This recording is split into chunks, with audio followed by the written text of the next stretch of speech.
안녕하세요, 부자남편입니다. 삼성전자 급등합니다. 오늘이 구매접기 시작해보겠습니다. 현재 코로나로 인해 주가가 대폭 하락 후 V자 반등을 하고 있습니다. 그런데 며칠 전만 해도 2차 폭락이 올 것이다 라는 말들이 대부분이었어요. 그래서 저도 2차 폭락을 대비해서 수익을 얻은 주식을 일부 팔아버렸습니다. 하지만 2차 폭락은 오지 않고 계속해서 상승하여 코로나 이전의 주가로 거의 회복이 되었습니다. 2차 하락을 예상하고 수익을 얻은 주식은 팔아버렸습니다. 그런데 계속해서 상승하더라고요. 배가 정말 아팠습니다. 그냥 팔지 말고 가지고 있을 것을 후회했죠. 하지만 제 생각대로 하락이 왔으면 기뻐서 팔짝팔짝 뛰었을 것입니다. 이처럼 주식은 예상하기가 정말 힘듭니다. 아니, 우리 같은 일반 직장인 투자자는 불가능하다고 봐야 합니다. 현재 삼성전자도 며칠 전에 큰 폭으로 상승하며 코로나 사태 이전에 90%까지 회복이 되었습니다.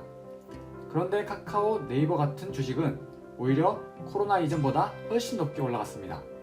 카카오, 네이버 같은 산업은 코로나로 인해 피해보는 것이 없고 오히려 기업이 더욱 성장할 것이라는 기대감 때문으로 보입니다. 하지만 국내 1등 기업인 삼성전자는 저평가되어 있는 것으로 보입니다. 그래서 다음 주는 더욱 크게 상승할 것이라 예상됩니다. 이건 그냥 제 생각입니다. 어차피 저는 하락이 오던 상승이 오던 꾸준하게 주식을 사 모을 것입니다. 주식은 지금 사는 게 가장 저렴한 가격이라고 생각하고 구매해야 합니다. 주식은 상승하고 있을 때 하락이 올 것이다 하고 기다리면 절대 구매하지 못합니다.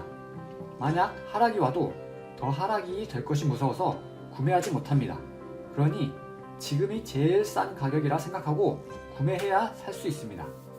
그렇다고 지금 적금 들어놓은 돈을 깨서 한 번에 구매하라고 하는 게 아닙니다.